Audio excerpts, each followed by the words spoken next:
जय श्री राधे फ्रेंड्स। इस लड़की में वाकई में हिम्मत है। इतनी सी उम्र की लड़की इतनी लाजवाब फाइटर, इतनी बढ़िया गन चलाना जानती है। यह चीज अभिनव को अमेज्ड कर रही थी और कहीं ना कहीं उसे अजीब से सस्पेंस में डाल रही थी। कहीं ना कहीं अभिनव को ओजल पर थोड़ा सा शक हो रहा था। उसने बगल में खड़े हुए आदमी से कहा, लड़की तो लाजवाब है, उसकी स्किल भी कमाल की, पर फिर भी पता नहीं क्यों ऐसा लग रहा है कि कुछ तो छुपा रही है ये।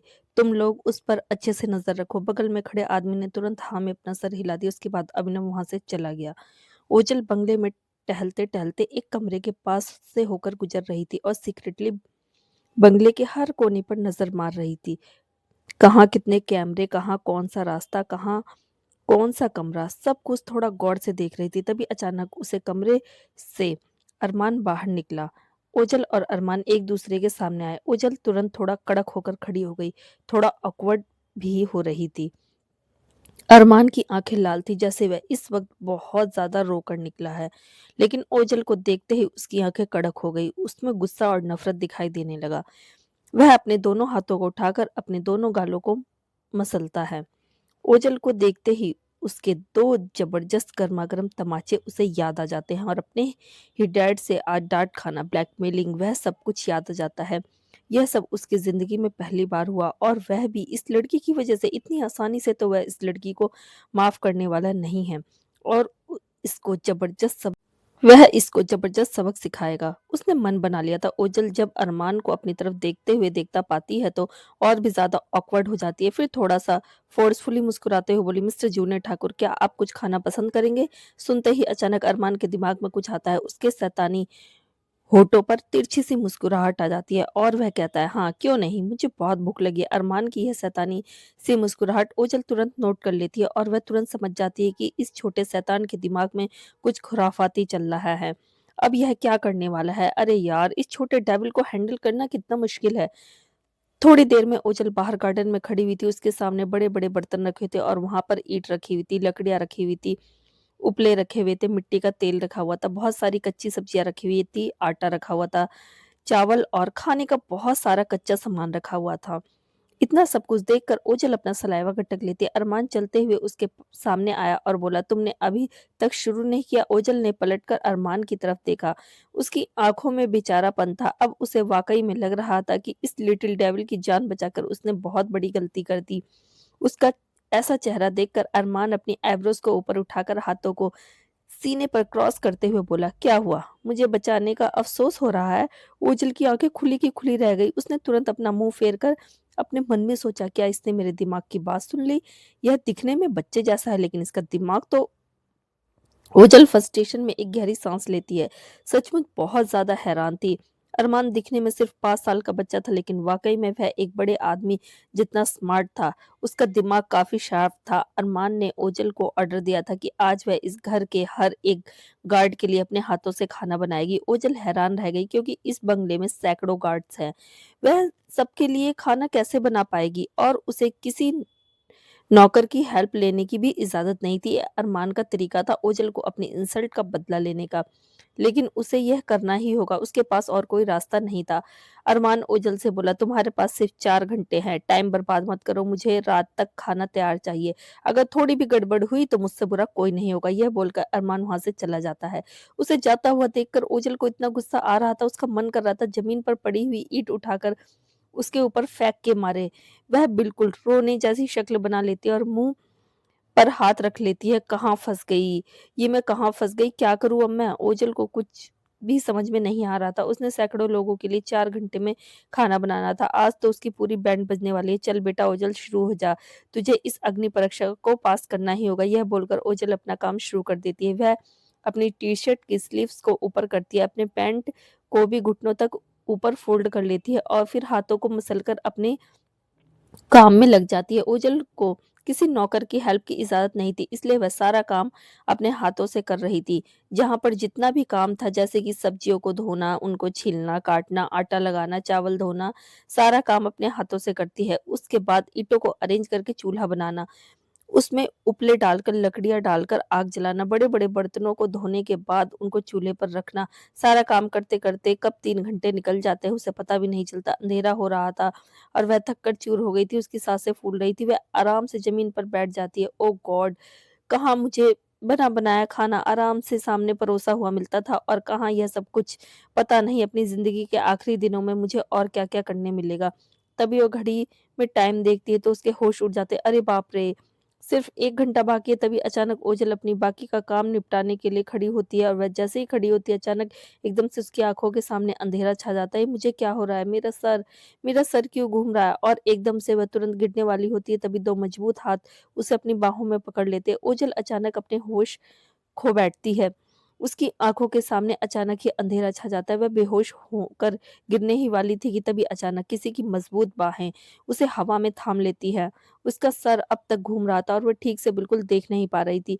उसने अपनी पलकों को कई बार झपकाया क्लियर देखने के लिए उसके सामने कौन खड़ा है। उसके दिमाग में जैसे बीप का साउंड बज रहा था। ऐसा लग रहा था जैसे कोई लगातार उसके सर पर हथौड़े मार रहा है। उसका विज़न बिल्कुल ब्लर हो गया था। हाथों में मोबाइल फ़ोन लेकर उसे कान पर लगाए हुए दूसरे हाथ से ओझल को हवा में ही पकड़े हुए अभिनव कोल्ड आँखों से उसे देख रहा था। ओझल बेहोश हो गई थी। थोड़ी ही देर बाद चेहरे पर पानी के छींटे लगने की वजह से वो थोड़ी होश में आती है।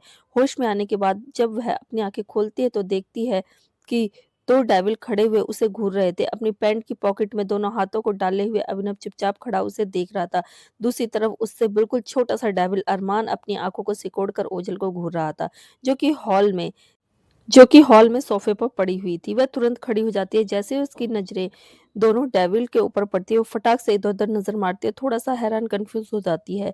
वह तो बाहर गार्डन में खाना बना रही थी, फिर अचानक ये बंगले के अंदर कैसे आ गई? वह सोफे से खड़ी हो जाती है। थोड़ा ऑकवर्ड होके अभिनव की तरफ देखकर पूछती, मिस्टर ठाकुर मुझे क्या हुआ था? अभिनव अपनी आँखों को हल्का सा सुकुड़ते हुए बोला, तुम्हें क्या हुआ था? यह मुझे कैसे पता होगा? यह तो तुम्हें ही पता होना चाहिए। तुम अचानक बेहोश कैसे हो गई? अरमान अनोइंग आवाज़ में बोला। काम से बचने के लिए तुम्हारे ड्रामे शुरू हो गए ना, तभी अचानक ओझल घड़ी में टाइम देखती है और उसकी आंखें फट जाती है। अरे बाप रे! टाइम हो चुका है। वह कितने टाइम से बेहोश थी, तकरीबन 1 घंटा। ओझल की आंखें और मुंह खुला का खुला रह गया। अभिनव ओझल की तरफ देख कर बोला, डॉक्टर आया था तुम्हें चेक करने के लिए, क्या तुम्हें कोई प्रॉब्लम है? अचानक अभिनव की बात सुनकर ओझल की आंखें और भी ज्यादा बड़ी हो जाती है और उसका दिल सीने में बहुत जोर जोर से धड़कने लगता है। वह अपना सलाइवा गटक लेती है और अपने हाथों की मुट्ठियों को नर्वसनेस के मारे जोर से कस लेती है। अभिनव की शार्प आंखें ओझल के हर एक एक्सप्रेशन को अच्छे से पढ़ रही थी। अभिनव ने कहा, क्या हुआ? इतनी घबराई हुई क्यों लग रही हो? जैसे तुम्हारी कोई चोरी पकड़ी जाने वाली हो। ओझल के चेहरे का रंग बिल्कुल उड़ चुका था।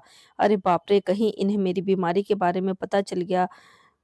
नहीं, नहीं पता चल गया, नहीं पता चलना चाहिए। कहीं इन्हें मेरी बीमारी के बारे में कोई आइडिया तो नहीं लग गया? नहीं, नहीं, नहीं, ऐसा नहीं होना चाहिए। अरमान तुरंत ओझल की तरफ देखकर बोला, मुझे तुम्हारे ऊपर शुरू से ही शक था। मुझे तुम शुरू से ही पसंद नहीं थी। तुम बहुत बड़ी झूठी हो। अचानक अरमान की बात सुनकर ओझल का दिल और भी जोरों से धड़क रहा था। उसके बाद अरमान ने कहा, तुमने बेहोश होने का नाटक सिर्फ इसलिए किया ना ताकि तुम मेरे दिए हुए काम से बच पाओ। तुम्हें क्या लगा कि मैं सच में मान लूँगा कि तुम्हारी तबीयत खराब है और तुम बेहोश हो गई थी? यह सब तुम सिर्फ एक नाटक कर रही थी ना? बोलो। अरमान की बात सुनकर ओझल को तुरंत एहसास होता है कि सिचुएशन इतनी भी हाथ से नहीं निकली है जितना वह सोच रही थी। उसने अभिनव की तरफ देखा जो चुपचाप खड़ा कोल्ड नजरों से उसे देख रहा था। थोड़ा ऑकवर्ड होते हुए ओझल ने कहा, I am really sorry mister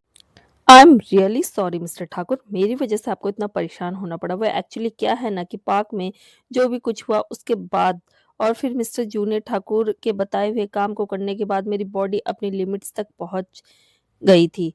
ऊपर से मैंने सुबह से कुछ खाया भी नहीं तो इसलिए मुझे चक्कर आ गए थे। ओझल को इस वक्त यही बहाना सही लगा बताने के लिए। आई होप कि यह दोनों बाप बेटे उस पर भरोसा कर ले। अरमान ने तुरंत चिल्लाकर कहा, झूठ झूठ बोल रही हो तुम कोई बेहोश नहीं हुई थी। तुम नाटक कर रही हो ताकि तुम काम से बच सको। तुमने अभी तक खाना क्यों नहीं बनाया? तुम्हारा टाइम कब का खत्म हो चुका है? ओझल स्पीचलेस हो जाती है और फिर एक गहरी सांस लेकर कहती है, I am sorry mister junior Thakur, लेकिन थोड़ा सा काम बाकी है। मैं अभी फटाफट जाकर खाना बना देती हूँ। सारा खाना लगभग तैयार है, बस थोड़ा सा ही बाकी है। ओझल तुरंत जाने लगती है, तभी अभिनव की आवाज सुनकर उसके कदम रुक जाती है। रुको। ओझल रुक जाती है और पलटकर अभिनव की तरफ देखती है। अभिनव ने अरमान की तरफ देखते हुए कहा, तुम जाओ और जाकर अपना काम करो। तुम्हारा होमवर्क अभी तक कंप्लीट नहीं है ना? उसके बाद तुम्हारे ट्यूशन टीचर भी आने वाले हैं। अरमान अनोइंग सा फेस बना लेता है। वह जानता था कि वह अपने पापा से बहस नहीं कर सकता, इसलिए वह ओझल को गुस्से में घूरता हुआ वहां से चला गया। ओझल अपने मन में बोली, व्हाट, यह मुझे क्यों ऐसे खा जाने वाली नजरों से घूर रहा है? इसके बाप का गुस्सा यह मेरे ऊपर क्यों उतारता है? मैं क्या कोई इसका पंचिंग बैग हूँ? अरमान के चले जाने के बाद ओझल अभिनव की तरफ देखती है। अभिनव ओझल से बोला, अरमान के राइट साइड वाला कमरा तुम्हारे लिए है, जाओ जाकर आराम करो। उसके बाद अभिनव वहां से चला जाता है। उसके चले जाने के बाद फाइनली ओझल को एक राहत की सांस आती है। वह चलते हुए अपने कमरे में पहुंचती है। कमरे का दरवाजा खुलता है और वह कमरे के अंदर जाती है। पूरे कमरे में नजर मारकर देखती है तो उसकी आंखें चमक जाती हैं। उसका कमरा बहुत बड़ा और आलीशान था। इतनी शानदार कमरे को उसने पहले कभी नहीं देखा था। क्या सच में इस बंगले का हर एक कमरा इतना बड़ा और आलीशान है? हाँ, हो सकता है। इतने बड़े आदमी का घर है, यहाँ पर तो हर एक चीज की कीमत करोड़ों में होगी। यह आदमी है, इतने रुपयों के बदले ओझल ने अपनी जान दांव पे लगा दी। उतने रुपए तो वह उन पेंटिंग्स पर खर्च कर देता है जो इस दीवार पर टंगी हुई है। मतलब ओझल की जान की कीमत इन पेंटिंग से भी सस्ती है। यह सोचकर ओझल साइकाइट्रिस्ट हंसी हंसती है। उसकी जिंदगी के बुरी तरह से लगे पड़े थे। ऐसा लग रहा था जैसे मौत आराम से बगल में बैठकर सिगरेट फूंक रही है। जैसे ही सिगरेट खत्म होती है वह उसके ऊपर झपट पड़ी। खैर, वह अपनी आने वाली मौत को ऑलरेडी एक्सपेक्ट कर चुकी थी। अगर 1% चांस भी होता बचने का तो क्या वो कोशिश करती? पता नहीं। फिलहाल उन लोगों के पास इतने पैसे भी नहीं थे। अगर कोई इलाज इस दुनिया में होता भी तो ओझल के लिए, तो क्या उसे वो करवा पाना उसके औकात के अंदर होता? एक गहरी सांस लेकर वह आराम से नर्म बिस्तर पर बाहें फैलाकर गिर जाती है। बिस्तर कितना नर्म था! इस पर गिरते ही ओझल को ऐसा महसूस हो रहा था जैसे वह बादलों में है। एक बड़ी सी मुस्कुराहट के साथ वह बिस्तर पर अपना हाथ फेरते हुए बोली, करोड़पति होना भी कितनी अमेजिंग फीलिंग होती है, पर मुझे यह फीलिंग फील करने का मौका नहीं मिलेगा क्योंकि मैं तो तब तक जा चुकी होंगी। पर मुझे नहीं मिलेगा तो क्या हुआ, शिवा तो इसे फील कर पाएगी। आई वंडर कि वो इस वक्त क्या कर रही होगी। फोन करके पूछ भी नहीं सकती। इस घर में आने से पहले ही मुझे अपने सारे कनेक्शन कट करने पड़े। अब अगर यहाँ से जिंदा बचकर अपने मिशन को सक्सेसफुल करके निकली तभी शिवा का सामना कर पाऊंगी, वरना उसकी शक्ल भी देखने को नहीं मिलेगी। तभी अचानक ओझल बिस्तर से खड़ी होती है और फिर सोचती है, नहा लेती हूँ, उसके बाद सो जाऊंगी, बहुत थक गई हूँ। चलते हुए बाथरूम की तरफ जाती है। जैसे ही वो बाथरूम का दरवाजा खुलता है उसकी आंखें फट जाती है। सांस जहां थी वहीं अटक जाती है और मुंह खुला का खुला रह जाता है। व्हाट द, ओझल हैरान थी। वह देखती है कि बाथरूम तो बहुत ही बड़ा आलीशान है। वह तुरंत अंदर आती है और चारों तरफ देखती है। उसकी आंखें अम्यूजमेंट के साथ चमक रही थी। वाह, कितना आलीशान है यार! यहाँ का बाथटब इतना बड़ा है जिसमें 4-5 लोग आराम से फैलकर बैठ सकते हैं। नहाने के लिए गर्म पानी के नल थे। फिर वह वहां पे रखे शैम्पू, कंडीशनर, बॉडी वॉश और सारे प्रोडक्ट्स को उठा उठा कर चेक करती है। हर एक प्रोडक्ट्स काफी महंगा और लग्जरियस ब्रांड का था। थोड़ी ही देर में वह झाग से भरे हुए बाथटब में बैठी अपने बदन को सहला रही थी। उसके होठों पर एक लग्जरियस मुस्कुराहट थी। क्या बात है, जिंदगी के आखिरी दिनों में मुझे इतनी लग्जरियस लाइफ जीने को मिल रही है, इतना भी बुरा नहीं है। बस उस छोटे लिटिल डेविल को हैंडल करना है, बदले में मुझे इतनी अमेजिंग लाइफ जीने को मिलेगी। ओजल एक्साइटेड थी। तभी अचानक कुछ सोचकर उसकी मुस्कुराहट थोड़ी फीकी पड़ गई। उसने गहरी सांस लेकर कहा, होश में आओ ओजल, क्या अपने आप को सच में अरमान की केयरटेकर समझने लगी हो? भूल गई तुम केयरटेकर नहीं हो, तुम स्पाई हो, स्पाई। ओजल फैल कर लेट जाती है और हल्के से गुनगुना पानी का मजा लेती है। थोड़ी ही देर में वह अपने गीले बालों को टॉवल से पोंछते हुए बाहर निकलती है। उसने अपने बदन पर बाथरोब लपेटा हुआ था। वह बिस्तर के पास आकर बस गिर जाती है और लेजी आवाज में कहती है, बहुत थक गई हूँ आज मैं, अब तो सुबह तक मेरी उंगली भी नहीं हिलेगी। एक बड़े से कमरे में चारों तरफ अंधेरा था, सिर्फ बीच में रोशनी थी। वह कमरा पूरा खाली था। बीच में एक आदमी खड़ा हुआ था जिसने अपर बॉडी पर कुछ भी नहीं पहन रखा था। उसकी मस्कुलर बॉडी चमक रही थी। चेहरे पर उसने मास्क लगाया हुआ था जो उसकी आंखों के नीचे के सारे हिस्से को कवर कर रहा था। उसके पसीने से भारी बाल उसके माथे पर चिपक रहे थे। पसीने की बूंद टपक रही थी। उसकी आंखें काफी शार्प थी और कंधे में जख्म का निशान था। उसके ऊपर से अब खून बह रहा था, लेकिन उस आदमी को जैसे उस जख्म और उसमें से बहते खून की कोई परवाह नहीं थी। उसके कंधे इतने चौड़े और मजबूत थे। बॉडी की हर एक शेप, हर एक कट परफेक्टली दिखाई दे रहा था। उसके आसपास तकरीबन 7-8 लोग उसे एक सर्कल में घेर कर खड़े थे। सबके पास हथियार थे, लेकिन बीच में खड़ा आदमी बिल्कुल खाली हाथ था। उसकी गहरी, खतरनाक आंखें सबको स्कैन कर रही थी। उसने उँगली का हल्का-सा इशारा किया। इशारे को समझते ही उसे घेर कर सारे लोग एक झट उसे घेर कर सारे लोग खड़े हुए थे। एक झटके में अपने हथियार को उस पर टूट पड़े लेकर। लेकिन बीच में खड़े आदमी की आंखों में हल्की सी भी हिचकिचाहट, घबराहट या नर्वसनेस कुछ भी नहीं थी। सारे लोग उस पर टूट पड़े। उसने उनके साथ फाइट करना शुरू कर दिया। बड़े ही स्किलफुल तरीके से उसके हाथों से हथियार छीने और फिर उन्हीं हथियारों से उन पर वार किया। वह लोग जो उस आदमी पर वार करने के लिए टूट पड़े थे, अब खुद अपने ही हथियारों से घायल होने लगे। देखते ही देखते 10 मिनट की धुआंधार फाइट में वे सब के सब जमीन पर तड़प रहे थे। मास्क वाले आदमी के कंधे से खून निकल रहा था। उसकी आंखें लाल हो गई थी। हाथों में चाकू थे जो खून से भरे हुए थे। उसने आगे बढ़ते हुए चाकू को जमीन पर गिराया, जिस वजह से मेटल की आवाज एनवायरनमेंट में गूंज रही थी। सामने खड़े आदमी के हाथ से उसने पानी की बोतल ली और फिर खोलकर अपने जख्म पर पानी डालने लगा। तभी विध्वंस चेहरे पर मास्क लगाकर उसके पास आया और बोला, "Carl, there is a news." Carl ने उसकी बातों पर ज्यादा गौर नहीं किया और जाकर वहां पर बैठ गया। उसने बगल में खड़े हुए आदमी को इशारा किया। वह आदमी कार्ल के जख्म पर मरहम लगाने लगा और उसे पट्टी करने लगा। विध्वंस उसके पास आकर बोला, "एक लड़की वेयर हाउस से बचकर भाग गई। अगर उसने किसी को हमारे वेयर हाउस का पता बता दिया या हमारे बारे में कोई इन्फॉर्मेशन दे दी तो हमारे लिए बहुत बड़ी प्रॉब्लम क्रिएट हो सकती है। आका को अगर यह सब पता चला तो वह नाराज हो जाएंगे।" आका की बात सुनकर फाइनली काल की पलकों में थोड़ी-सी हलचल हुई। उसने नज़रें उठाकर विध्वंस की तरफ कुछ सेकंड तक देखा। जल्दी ही उसके जख्मों पर पट्टी कर दी गई और फिर वह खड़ा होकर वहां से चल दिया। विध्वंस तुरंत उसके पीछे चल दिया। एक लड़की सड़क पर बुरी तरह से खून से लथपथ भाग रही थी। उसके चेहरे पर भयानक, खौफनाक एक्सप्रेशन थे। वह बार-बार आगे भागते हुए पीछे पलटकर देख रही थी।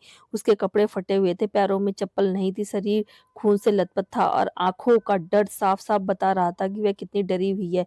बार-बार उसका पलटना यह बता रहा था कि वह देख रही थी कि कहीं उससे जिससे वह बचकर भाग रही है वो उसके पीछे तो नहीं आ रहा। तभी अचानक वह बगल से गुजर रही एक गाड़ी से टकरा जाती है और एकदम से उसके बोनेट पर गिर जाती। थैंकफुली गाड़ी के तुरंत ब्रेक लग जाते। अयाना अयाना फ़ोन पर बात करती हुई गाड़ी को लेकर आगे बढ़ रही थी। वह सुनसान सड़क पर गाड़ी चला रही थी और फ़ोन पर बात कर रही थी। आई नो, लेकिन कबीर के पास आजकल टाइम कहाँ होता है।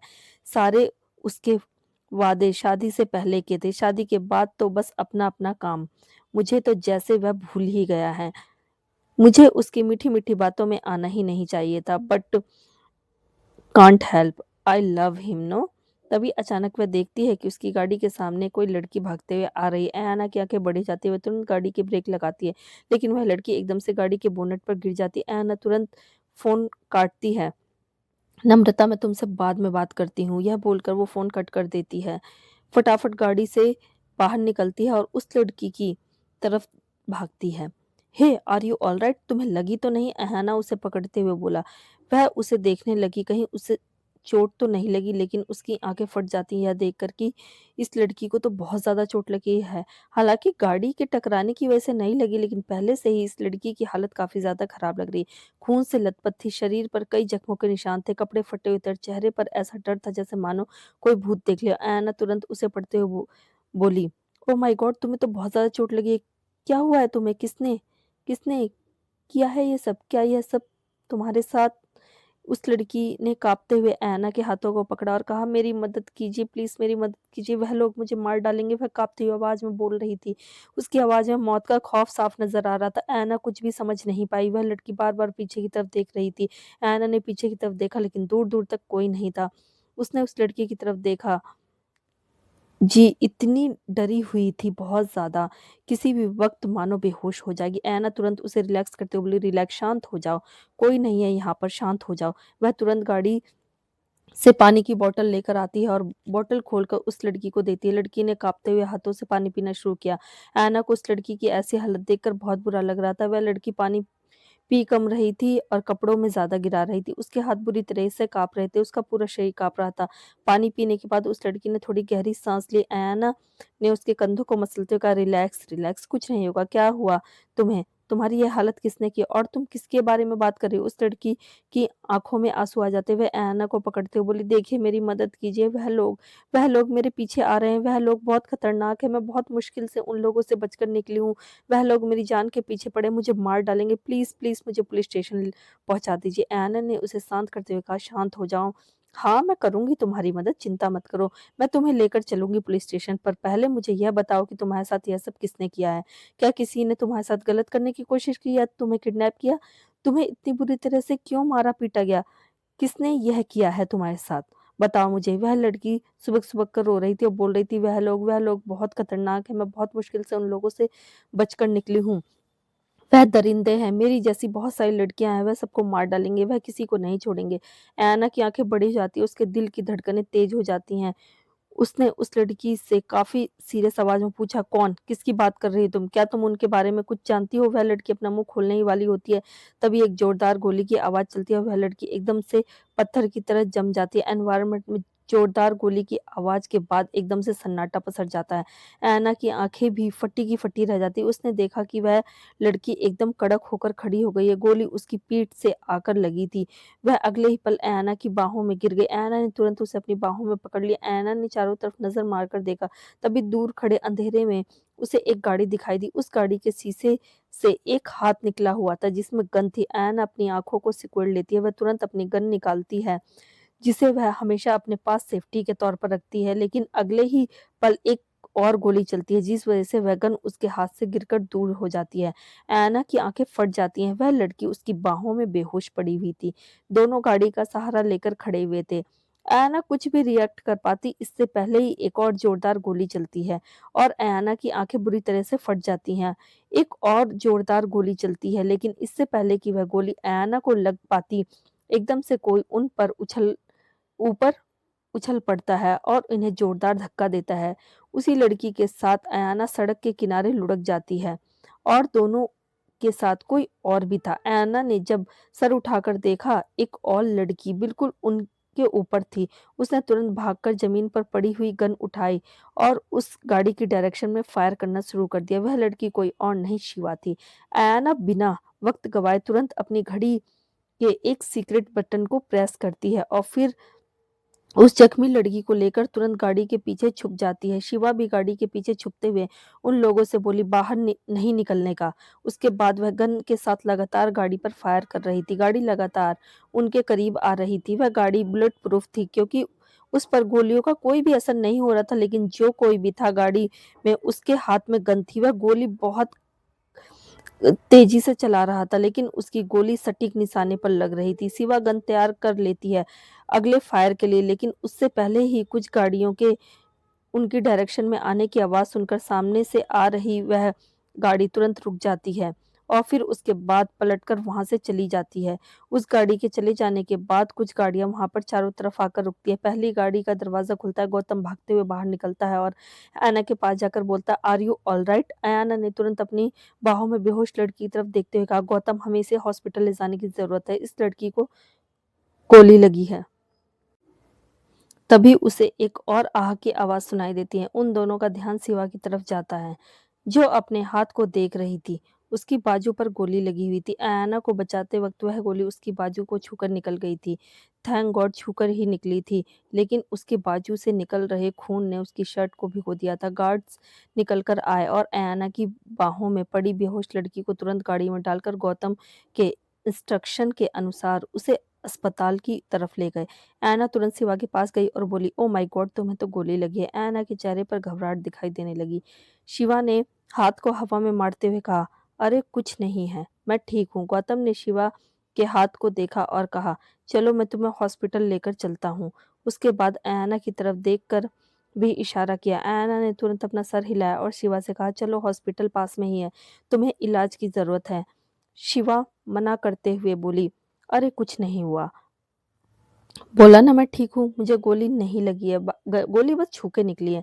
ऐना ने तुरंत उसका हाथ पकड़ते हुए कहा, बहुत खून बह रहा है, जिद करने का वक्त नहीं है, जल्दी चलो। शिवा कुछ भी रिएक्ट कर पाती इससे पहले ही अयाना उसे गाड़ी में बिठा दिया था, खुद भी गाड़ी में बैठ गई और फिर गौतम गाड़ी लेकर हॉस्पिटल की तरफ निकल गया। हमला करने वाली गाड़ी रोड पर चल रही थी। विध्वंस ड्राइवर सीट पर और काल पीछे वाली सीट पर बैठा हुआ था।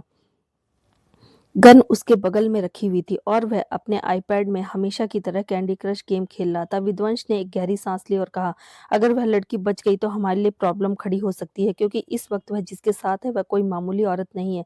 She is Mrs Dogra, Kabir Dogra की वाइफ। यह सुनकर काल के चेहरे के एक्सप्रेशन थोड़े सीरियस हो जाते हैं। रिलैक्स, अगर वह लड़की जिंदा भी बच गई तो उसे खत्म करने का इंतजाम करो। और जहां तक रही कबीर डोगरा और उसकी वाइफ की बात, ये बोलकर उसके होठों पर तिरछी सी मुस्कुराहट आ जाती। कबीर डोगरा की वाइफ में भी कम गट्स नहीं है। सिम्स लाइक वह भी हमारे काफी काम आ सकती है। काल की बातों का मतलब समझते हुए विद्वांस थोड़ा नर्वस हो जाता है। Boss, you are talking about Ayana Dogra. She is not someone we can same with. Kabir Dogra की वह इकलौती कमजोरी है और उसके लिए वह कुछ भी कर सकता है। अपने गेम पर फोकस करते हुए काल ने कहा, करेक्ट। और हमें कबीर डोगरा की कमजोर नस ही पकड़नी है। We have to finish him. और इसमें उसकी बीवी हमारे बहुत काम आ सकती है। विध्वंस थोड़ा नर्वस नजर आ रहा था। वह लोग जानते थे कि वह किसके सामने खड़े हैं। कबीर डोगरा कोई मामूली गैंगस्टर नहीं था जिसके साथ वह लोग पंगा ले रहे थे। अगर बात उसकी बीवी पर आ गई तो वो कहीं पूरे वर्ल्ड को ही ना जलाकर राख कर दे। पर काल के चेहरे पर बस एक ही सेटिस्फेक्शन से भरी मुस्कान थी। कबीर डोगरा, जल्द ही तुम्हारा नामो निशान खत्म कर होगा। गौतम, अयाना, शिवा तुरंत अस्पताल भागकर आते हैं। गार्ड्स पहले ही उस लड़की को अस्पताल लेकर जा चुके थे और उसकी सर्जरी चल रही थी। अयाना ने अपनी घड़ी में जो बटन प्रेस किया था वह इमरजेंसी का बटन था। उसका सिग्नल सीधा गौतम और कबीर तक पहुंचता है कि अयाना खतरे में है। उसके बाद उसकी घड़ी में लगे हुए ट्रैकिंग डिवाइस की वजह से उसकी लोकेशन का पता करने में उन लोगों को बिल्कुल देर नहीं लगी। गौतम फोन पर बात कर रहा था। तुरंत वह फोन को अयाना के पास लेकर आता है। अयाना गौतम के चेहरे की सीरियसनेस देखकर समझ जाती है और तुरंत फोन को अपने हाथ में लेकर कान पर लगाती है।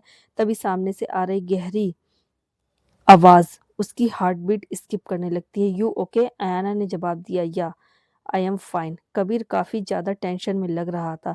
जब बात अयाना पर आ जाती है तो उसे और कुछ भी दिखाई नहीं देता। उसकी सेफ्टी और उसकी लाइफ में सबसे बड़ी प्रायोरिटी अयाना थी। गौतम शिवा की तरफ देखकर बोला, मैं तुम्हारे लिए डॉक्टर भेजता हूँ।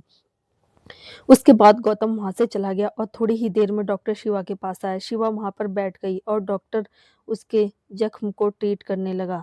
ऐना ने एक गहरी सांस लेकर फोन पर कबीर को बताते हुए कहा, पता नहीं वह लोग कौन हैं। वह लड़की काफी घबराई हुई थी, मदद मांग रही थी, बोल रही थी कि कोई उसके पीछे पड़ा है उसे जान से मारने के लिए। वह जहां से भागी है वहां पर उसके जैसी और भी बहुत सारी लड़कियां हैं और उनकी जान खतरे में है, कुछ ऐसा ही बोल रही थी। उसके बाद अचानक ही पता नहीं कहां से गोली चली। एक गाड़ी थी जो वहां से दूर खड़ी थी, दूर अंधेरे में। उसमें कोई था जो हाथ में गन लिए हुए उसी लड़की पर गोली चलाई होगी।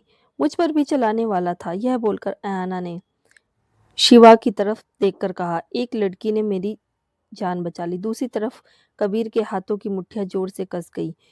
यू डोंट वरी, वह जो भी कोई है बचेगा नहीं। ऐना ने एक गहरी सांस लेकर हल्का सा सर हिलाया और कहा, आई ट्रस्ट यू। जल्द ही शिवा के जख्म पर पट्टी कर दी जाती है और वह बैठकर थोड़ा आराम करती है। उसके बगल में बैठे हुए बोली, थैंक यू सो मच मेरी जान बचाने के लिए। शिवा ने हल्का सा सर हिलाया पर कुछ ज्यादा नहीं बोली। गौतम ने कबीर को कॉल किया और बताया, बॉस वहां पर सिर्फ एक ही गाड़ी मौजूद थी। ऐसा लग रहा था जैसे वह उसी लड़की के लिए आई थी। मैं पता करने की कोशिश करता हूँ गाड़ी किसकी थी। कबीर कुछ सेकंड तक चुप रहा, फिर बोला, आई थिंक मुझे आइडिया है ये किसकी हो सकती है। गौतम थोड़ा कंफ्यूज होकर बोला, किसकी? कबीर ने गहरी सांस लेकर कहा, शायद काल।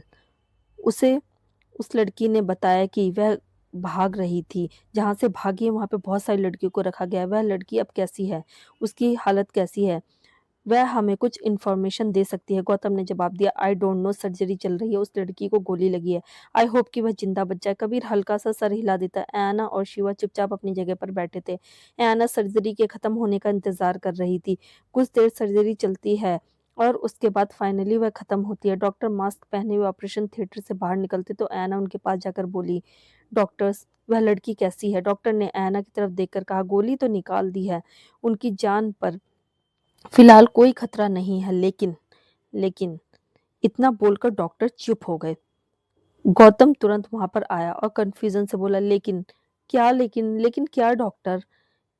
गौतम की तरफ देखते हुए डॉक्टर ने कहा, वह कोमा में चली गई है। डॉक्टर की बात सुनकर अयाना और गौतम दोनों हैरान हो जाते हैं।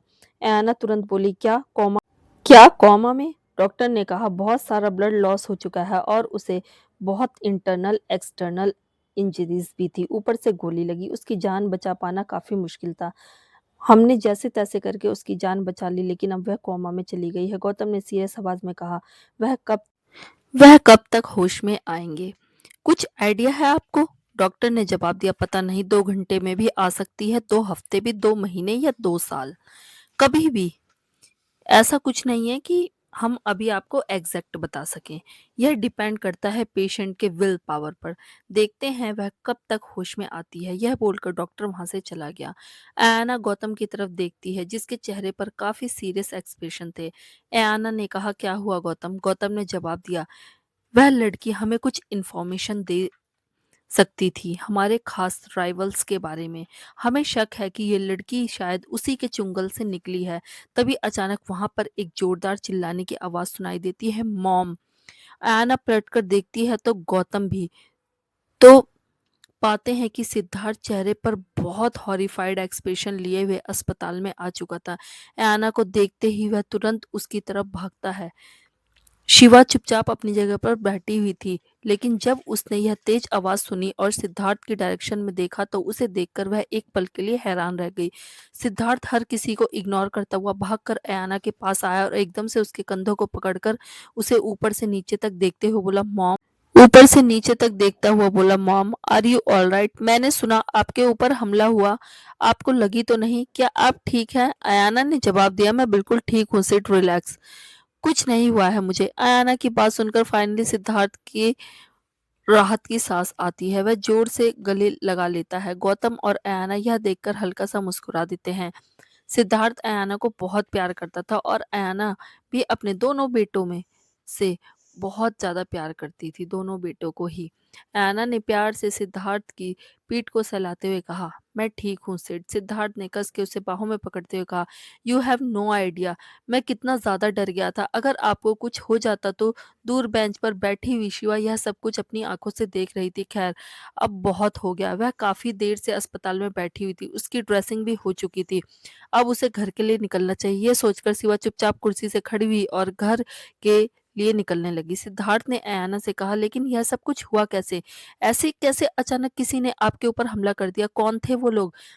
क्या आपने देखा उन लोगों को? सिद्धार्थ की आंखें अचानक गुस्से से कड़क हो गई। अयाना ने कहा, नहीं देखा तो नहीं, बट डोंट वरी, तुम्हारे डैड और गौतम अंकल सब संभाल लेंगे। सिद्धार्थ ने गौतम की तरफ देखते हुए कहा, गौतम अंकल, मेक श्योर कि वह आदमी अच्छे से रियलाइज करे कि उसने कितनी बड़ी गलती की है और क्या गलती की है। उसने मेरी मॉम पर हमला किया। गौतम ने हल्का सा सर हिलाकर उसके कंधे पर हाथ रखते हुए कहा, आई नो, डोंट वरी, उसे अच्छे से समझ आएगा कि उसने किस पर हमला किया है और इसका अंजाम क्या हो सकता है।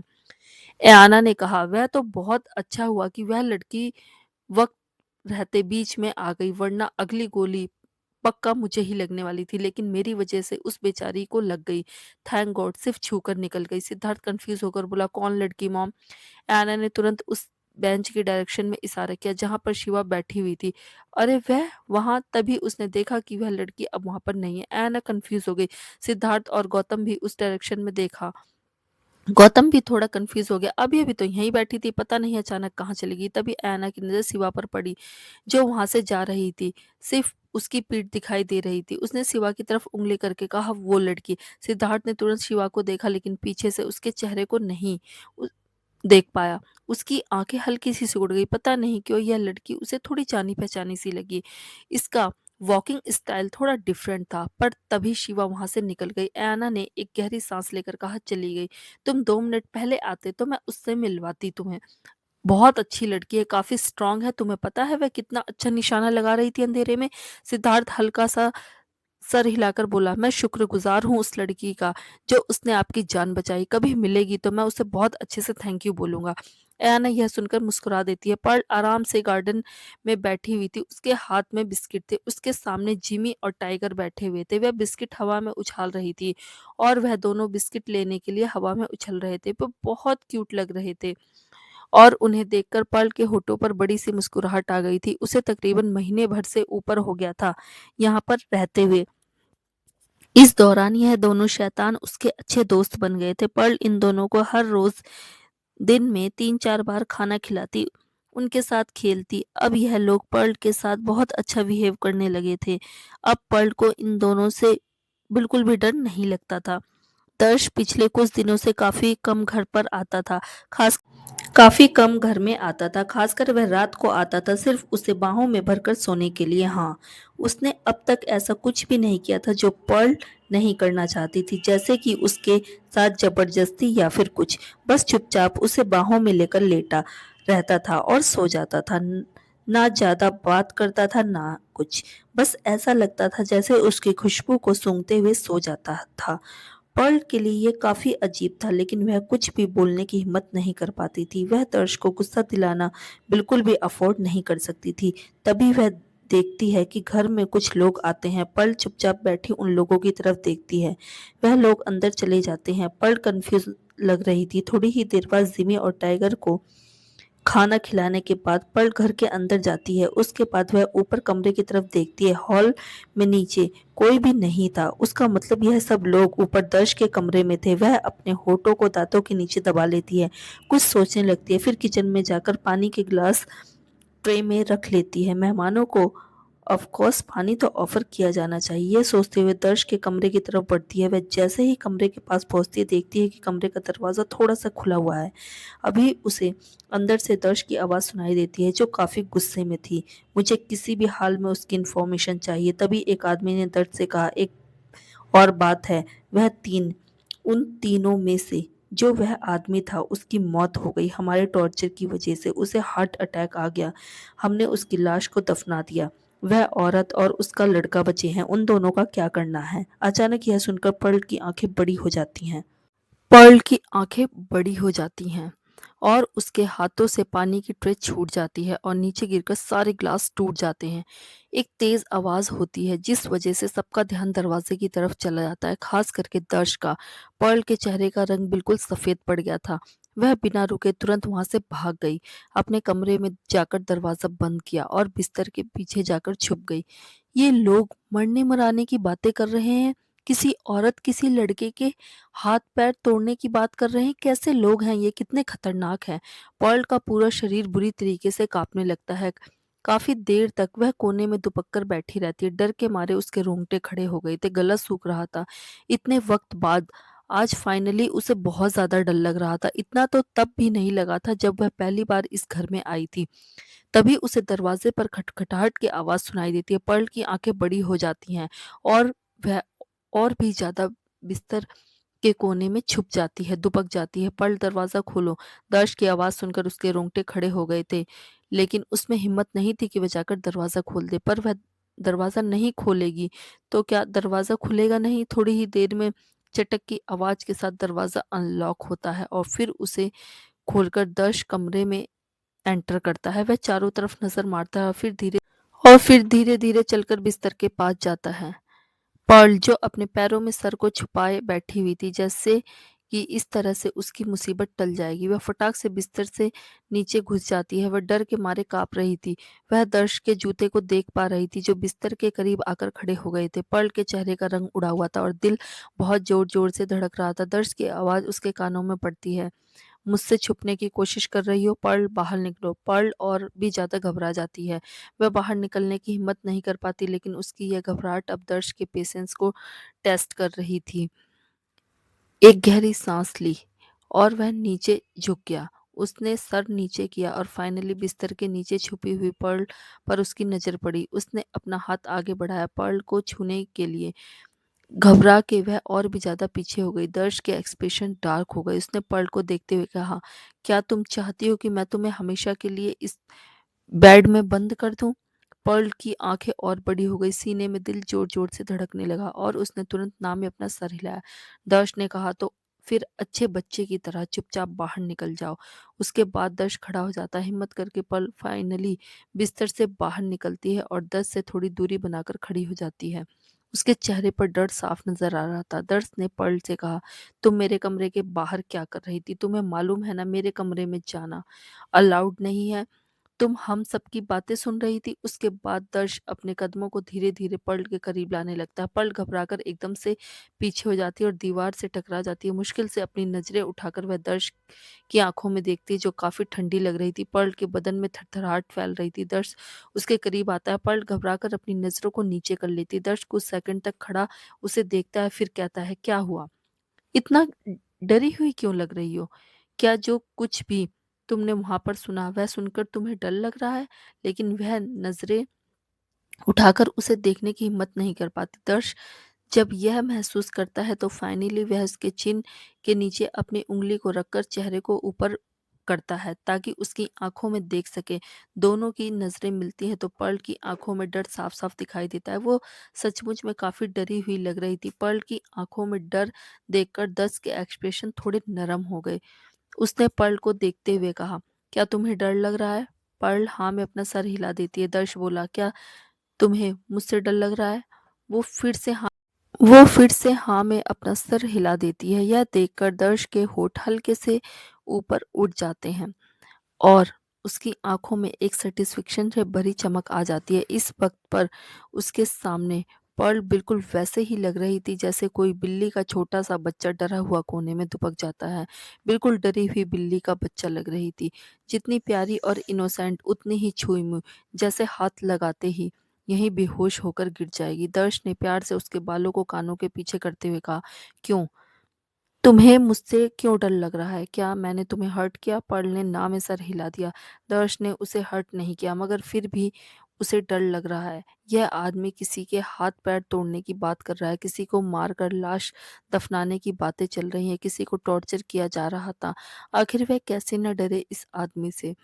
पिछले कुछ दिनों से इस आदमी के अच्छे बिहेव से उसे लगा कि शायद यह इतना भी बुरा नहीं है, लेकिन आज जो कुछ भी उसने अपने कानों से सुना उसके बाद उसकी सारी गलतफहमी दूर हो गई और उसे वाकई में दर्श से बहुत ज़्यादा डर लगने लगा। दर्श ने कहा, तो फिर इतना डरने की क्या वजह है? पर्ल ने हिम्मत करके अपने सर को थोड़ा ऊपर किया और दर्श को देखते हुए कहा, आप उन लोगों से क्या बातें कर रहे थे? दर्श कुछ सेकंड के लिए चुप हो जाता है, फिर अपने हाथों को दीवार पर रखकर धीरे से पर्ल के करीब करता है। पर्ल थोड़ी घबरा जाती है। दर्श पर्ल से बोला, पर्ल, मैं किससे क्या बात करता हूँ इससे तुम्हारा कोई लेना देना नहीं होना चाहिए। तुम यहाँ ठीक से रह रही हो ना? क्या मैंने तुम्हें कभी हर्ट किया? नहीं ना? तुम्हारे लिए सिर्फ यही चीज मायने रखनी चाहिए। बाकी मेरे बिजनेस से तुम जितना दूर रहो उतना ही तुम्हारे लिए अच्छा है। उसके बाद उसने पर्ल के गाल पर अपने हाथों को रखा, फिर उसकी आंखों में देखते हुए थोड़ी सी सीरियस आवाज में बोला, मैं तुम्हारे साथ अच्छा हूँ, इसका मतलब यह नहीं कि मैं वाकई में अच्छा इंसान हूँ। पर्ल के दिल की धड़कन बहुत ज्यादा तेज हो जाती है। दर्श थोड़ा नरम एक्सप्रेशन के साथ कहता है, डरो मत। जब तक तुम एक अच्छे बच्चे की तरह चुपचाप मेरी बात मानोगी तब तक तुम्हें डरने की कोई भी जरूरत नहीं है। पर्ल, मैं बस ये चाहता हूँ कि तुम इस वक्त जैसे रह रही हो वैसे ही रहो। इसके आगे सोचने समझने और देखने की तुम्हें कोई भी इजाजत नहीं है। I am clear? पर्ल चुपचाप हाँ में अपना सर हिला देती है और अपने चेहरे को नीचे कर लेती है। कुछ सेकंड तक दोनों इसी तरह से खड़े रहते हैं। फिर अचानक पर्ल की आंखों के सामने दर्श की हाथ की मुट्ठी आती है। दर्श जब अपनी मुट्ठी खोलता है और पर्ल जब उसके हाथ में अलग अलग कलर की खूबसूरत कैंडी देखती है तो वह चौंक जाती है। वह सर उठाकर दर्श को देखती है, जिसके एक्सप्रेशन काफी नरम लग रहे थे। लो, वह कुछ नहीं बोलता, बस चुपचाप उसकी आंखों में देखता है। फिर वह उसकी हथेली की तरफ देखती है। इसमें रंग बिरंगी बहुत सारी शुगर कैंडी रखी हुई थी, अलग अलग रंग की, अलग अलग फ्लेवर की। अपने निचले होठ को दांतों के नीचे दबाकर थोड़ा नर्वस होते हुए वह दर्श के हाथ से कैंडी उठा लेती है, सारी की सारी। देखकर दर्श हल्का सा हाथ ऊपर उठाता है और हल्का-सा मुस्कुरा देता है। बहुत कम दिखाई देने वाली एक छोटी-सी स्वीट मुस्कान उसके चेहरे पर आ जाती है। पर्ल जब उसे मुस्कुराता हुआ देखती है तो एकदम से उसे महसूस होता है कि उसका दिल बहुत ज़ोर-ज़ोर से धड़क रहा है। इतने दिनों में उसने शायद ही कभी इस आदमी को मुस्कुराते हुए देखा है। हमेशा इसके चेहरे के एक्सप्रेशन खराब ही रहते हैं। ये बहुत कम मुस्कुराता था। उसने तो शायद कभी ठीक से इसे देखा ही नहीं, शायद 1-2 बार ही देखा होगा, पर यह मुस्कुराते हुए वाक़ई में काफ़ी हैंडसम लगता है। पर्ल का हार्ट बीट एकदम स्किप पढ़ने लगता है।